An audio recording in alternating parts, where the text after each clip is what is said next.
ఆత్మీయ సమ్మేళన కార్యక్రమానికి విచ్చేసిన నా మాల రక్త బాంధవులకు, వేదిక మీద ఉన్న పెద్దలందరికీ పేరు పేరున ఉద్యమ జైభీములు.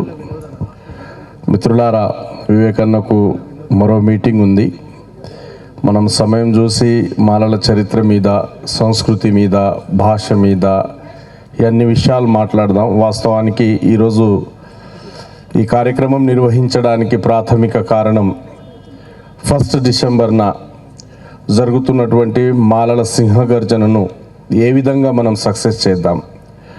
వాస్తవం ఏంటంటే 1 ఆగస్టు రోజున సుప్రీంకోర్టు ఏదైతే ఆయా రాష్ట్రాలకు గైడ్లైన్స్ ఇచ్చిందో, ఒక 2వ రోజు 3వ రోజు కృష్ణ మాదిగ ప్రెస్ మీట్ పెట్టాడు.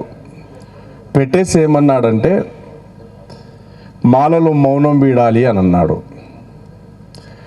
మాలలు మనువాదులు అని అన్నాడు.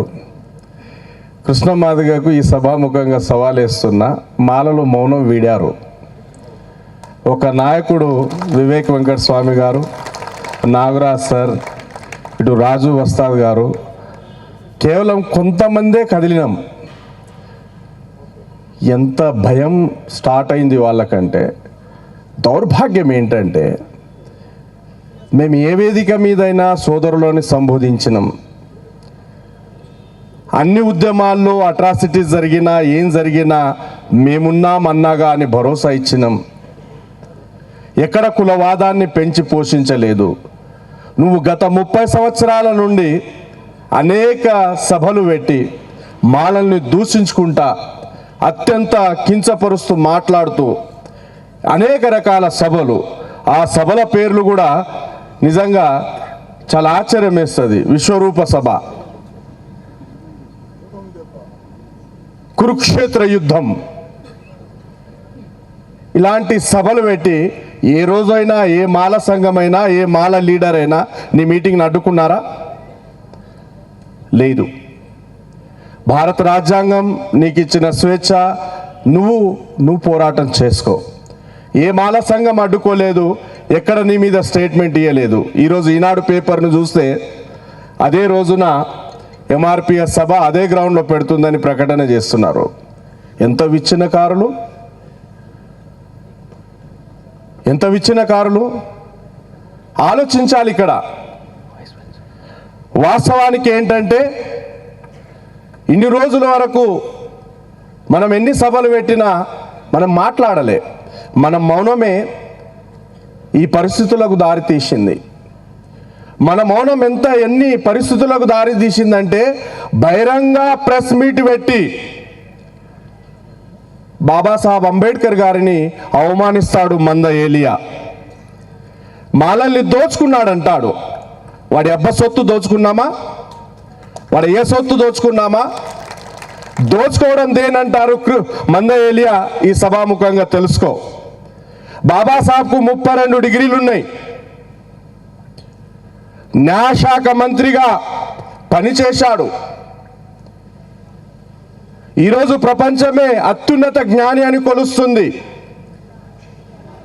అంత మేధావి, అత్యున్నత జ్ఞానం కలిగి ఉన్నటువంటి వ్యక్తి తన పిల్లలు ఆహారలేమితో మరణిస్తున్నారు. నువ్వు అరువు తెచ్చుకుని కొలుస్తున్న జగజీవన్ రామ్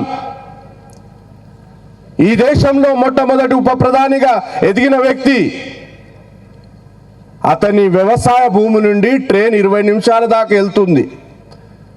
అంత ఆస్తిపరుడు. ఎక్కడికి వెళ్ళి వచ్చింది? జగజీవరావు దోచుకోలేదా? జగజీవరావు వారసురాలు మీరా కుమార్ లోక్సభ స్పీకర్ కాలేదా? ఒక మాలోడు ముఖ్యమంత్రి అయితే ఓర్వలేనటువంటి దౌర్భాగ్య స్థితి వాడిది. ఓర్వలేనితనం. మరి అదే చెప్పవు నీ సభలో. నేను కొలుస్తున్న జగజీవన్ రామ్ దేశానికి మొట్టమొదటి ఉప ప్రధాని అయ్యాడు. బోలెడన్ని దోచుకున్నాడు. 20 నిమిషాల వరకు అతని ల్యాండ్ నుండి ట్రైన్ పోతుంటే 20 నిమిషాలు పడుతుంది. అన్ని ప్రాపర్టీస్ కలిగి ఉన్నటువంటి వ్యక్తి ఎడికెళ్ళి దోచుకున్నాడు? ఇలా వచ్చిన ప్రాపర్టీస్ 32 డిగ్రీలు కలిగి ఉన్నటువంటి ఆ మహాభేదావి న్యాయశాఖ మంత్రిగా పనిచేసినటువంటి మహానుభావుడు, ఈ దేశానికి అత్యున్నత రాజ్యాంగాన్ని అందించినటువంటి రాజ్యాంగ నిపుణుడు, అతని పిల్లలు ఆహారలేమితో మరణిస్తే జగ్జీవరావుకు 1000 కోట్ల నిధులు ఏడికెళ్ళి వచ్చినాయి. కృష్ణమాదిగా నీ భాషలో దోచుకోవడం దాన్ని అంటారు. నీ భాషలో చెప్తున్నా దొబ్బి తిన్నాడంటాడు. అవమానం కాదండి ఇది? అరే మన సంఖ్య, నేను నిజంగా చెప్తున్నా, ఇంకా నా అనాలిసిస్ కంప్లీట్ కాలేదు, చేస్తూనే ఉన్నాము. మాలల సంఖ్య చూపించడానికి, తక్కువ చూపించడానికి వాళ్ళు పన్నిన కుట్ర లేదు. ఇప్పటికే నేను ఆ పాంప్లెట్ చూస్తూ వస్తున్నాను. పాంప్లెట్ చూసినా ఏం చూసినా మాల ఉపకులాలు. ఇందాక యాదయ్య సార్తో డిస్కస్ చేస్తున్నాను. యాదయ్య సార్ క్లియర్గా చెప్తున్నారు వాళ్ళ కుటుంబంలోనే వైవాహిక సంబంధాలు ఎట్లున్నాయి. మాలకు ఉపకులాలు లేవు. నేతకాని అయినా, మాలశాలి అయినా, బ్యాగరి అయినా, తలారి అయినా, నీరటి అయినా, మహర్ అయినా వీళ్ళందరూ మాలలే. వీళ్ళ మధ్య రక్త సమ్మిశ్రణం జరుగుతుంది. కంచం పెత్తుంది, మంచం పెత్తుంది. వీళ్ళని విడగొట్టి మాలలు తక్కువ ఉన్నదంటారు, అయినా మౌనం విడుస్తలేరు. మీ మౌనం ఎంత ప్రమాదానికి దారి తీసిందంటే, ప్రభుత్వాలు ఏర్పడి ప్రభుత్వ సంక్షేమ పథకాలు అమల్లోకి తెచ్చినట్లయితే మీకు ఇచ్చేటోడు దిక్కులేడు. ఎందుకు లేడు?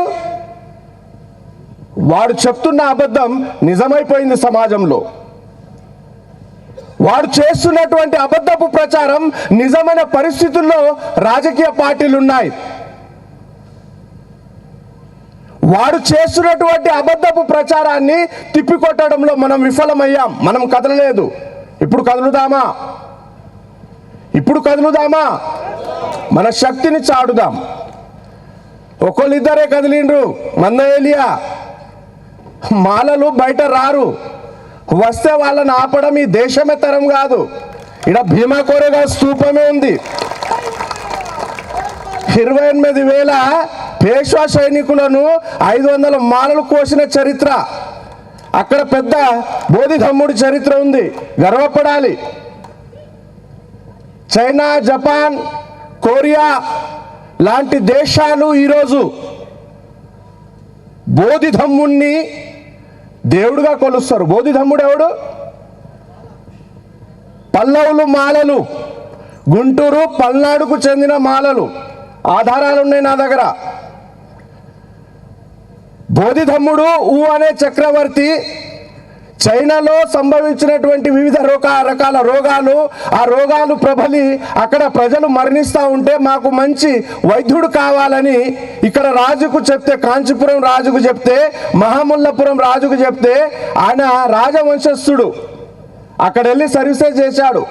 బోధిధర్ముడే కాదు, అదే 5వ శతాబ్దంలో దిగ్నాగుడు తర్కశాస్త్రానికి జీవం పోసినటువంటి వాడు, న్యాయశాస్త్రానికి జీవం పోసినటువంటి వాడు దిగ్నాగుడు మాలోడే. 5వ శతాబ్దంలో అదే కాంచీపురం ప్రాంతం నుండి చైనా, టిబెట్ ఆ ప్రాంతాలకు తిరిగాడు. ఇంత ఘనమైన చరిత్ర కలిగి ఉన్నటువంటి మనం మన చరిత్రను మన జాతి వరకు తీసుకెళ్ళలేదు.